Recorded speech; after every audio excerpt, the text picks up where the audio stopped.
What's going on YouTube? So today what I wanted to do is a top five video.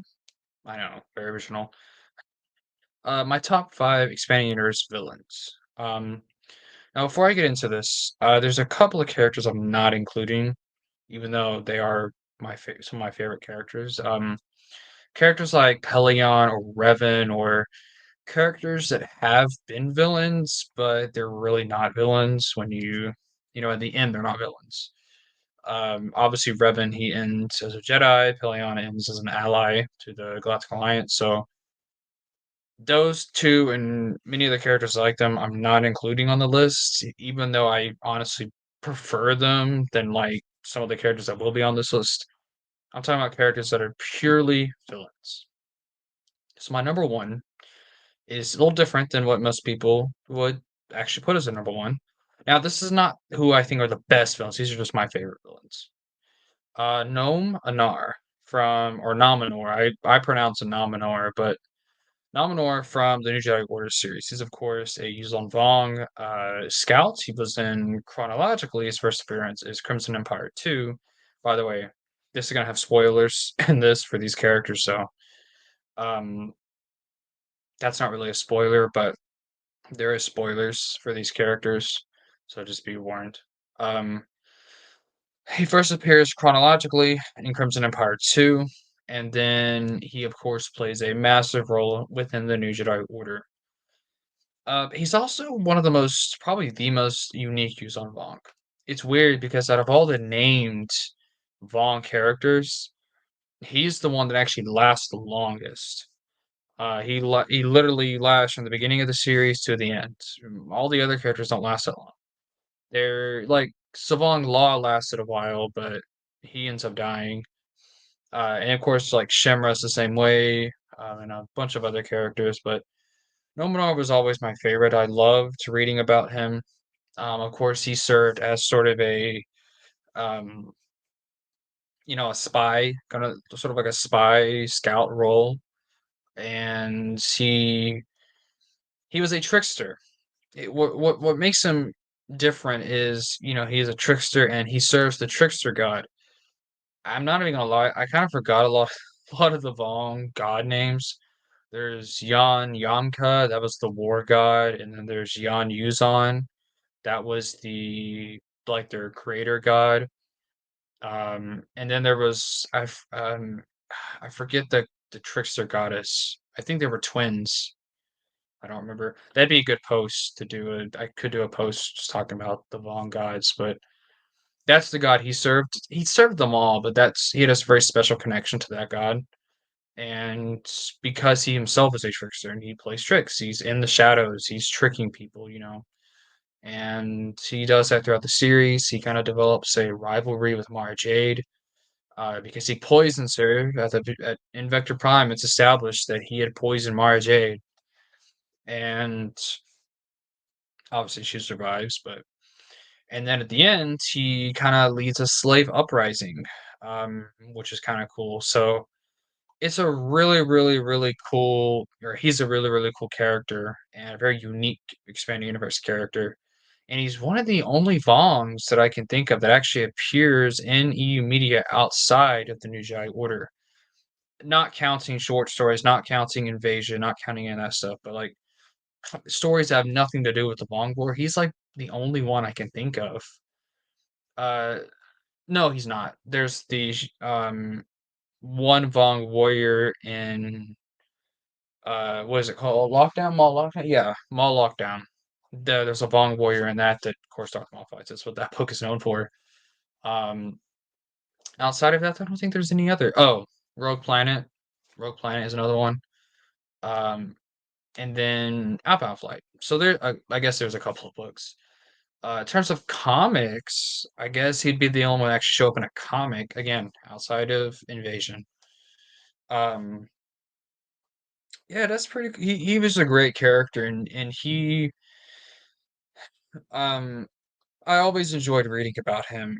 Whenever he had stories, his Shamed One story arc in the Force Heretic trilogy was great. I loved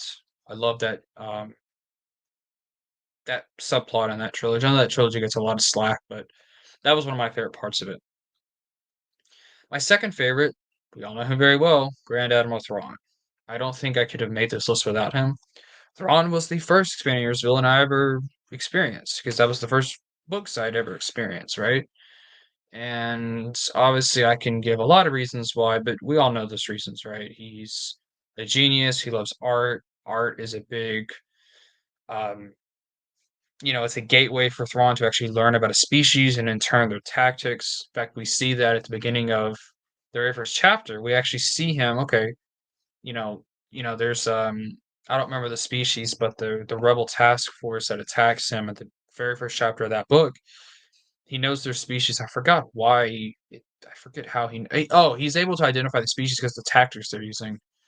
Um, and then he's like, "Yeah, there's something they do on there." I'm being very Thrawn like here, but he's telling Pelion, um, "Yeah, according to this painting, this really shows something they don't like." And he then, or again, I don't remember the exact details, but he's telling him, he's basically using this painting, showing them what they don't like, and then using that against them through a tactic that um, Thrawn, I think it's surprise they don't like. So it was really cool, and I thought that's the opening chapter of Heir to the Empire is probably the best opening chapter out of any expanded universe book.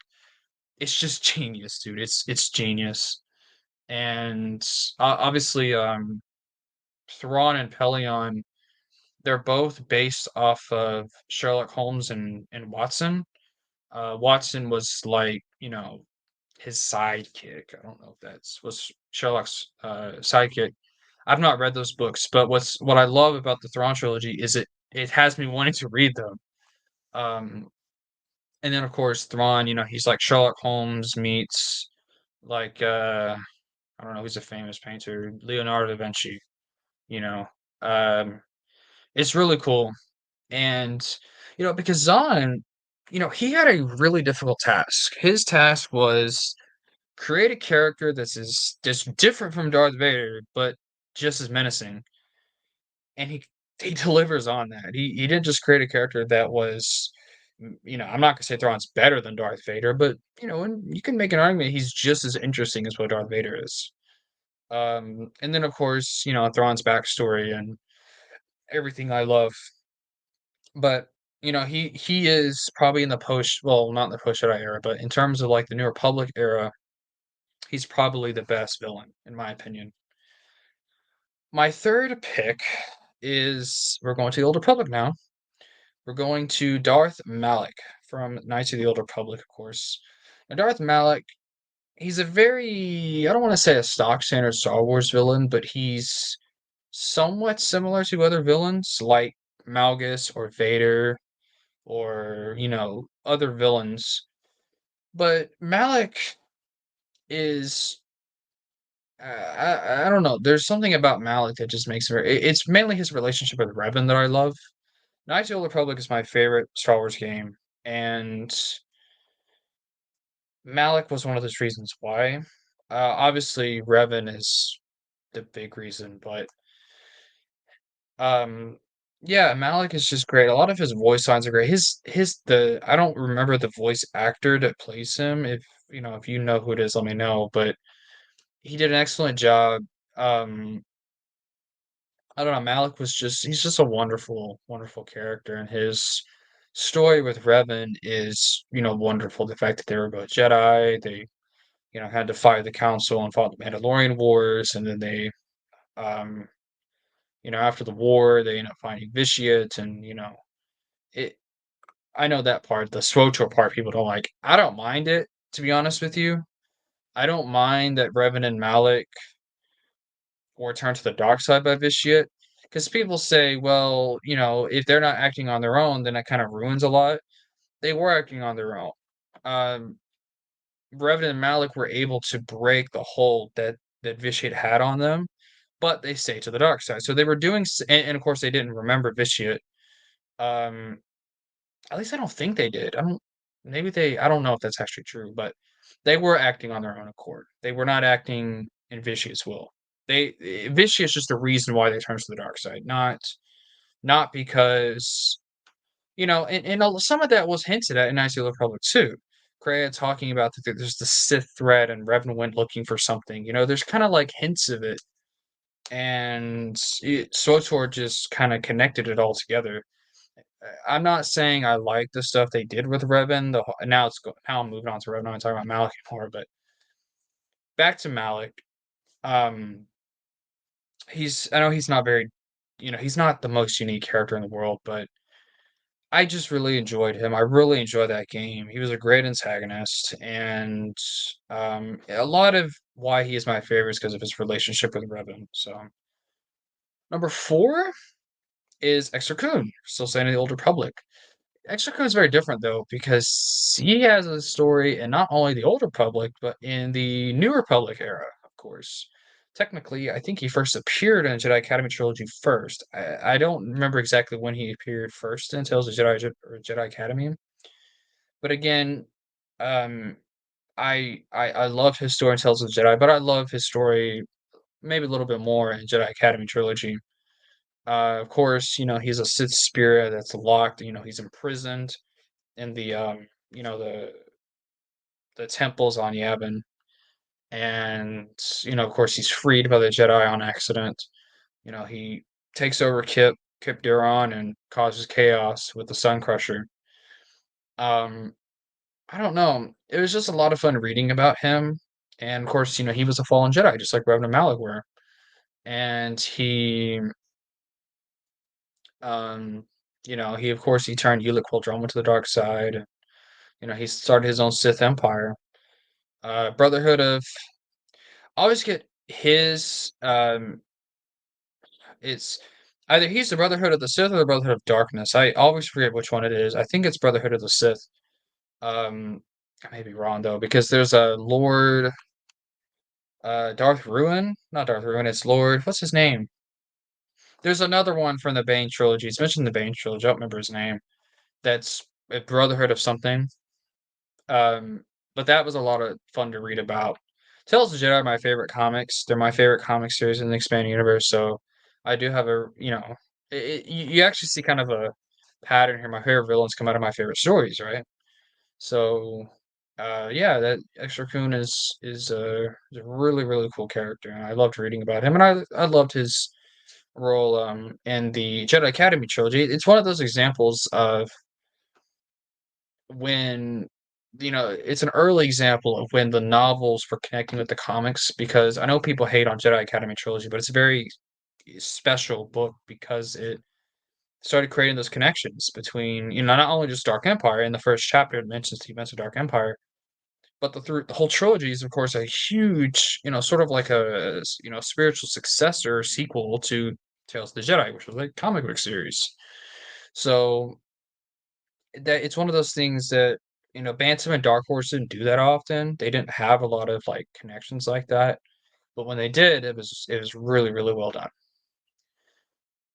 My fifth and final character that is one of my favorite villains is Admiral Dala. I know this is one of those characters that people don't like. She's kind of like Kevin J. Anderson's Thrawn. That's kind of an insult to Thrawn. I'm not gonna lie after saying that, but Dala is I don't necessarily like her because of Jedi Academy trilogy. I like her because of Darksaber. Darksaber is one of my favorite Bantam books. I know it's part of a trilogy, but it's technically a standalone book, even though that really wouldn't even work. You kind of have to read Children of the Jedi first, but Darksaber is just great. And what I love about it is Dala and her relationship with Pelion and that alliance. Of course, Dala, people say Dala's an idiot, and she kind of is, but what was genius was killing all those warlords and sort of uniting the Empire under her. I've always, people who know me, they know that I love that. I loved that part of Darksaber, and I love how that book is sort of like it's sort of it kind of creates the Imperial Remnant, what we would later know of as the Remnant. Dala, she of course captured the Night Hammer. She actually renamed it Night Hammer when it was originally called Night Hammer. Night without a K, and she renamed it Night Hammer with a K. If you don't know what the Night Hammer is, that was the ship of Sandor Del Vardis. He was a Grand Moff, I think, or a Grand. Yeah, I don't remember his role, but um,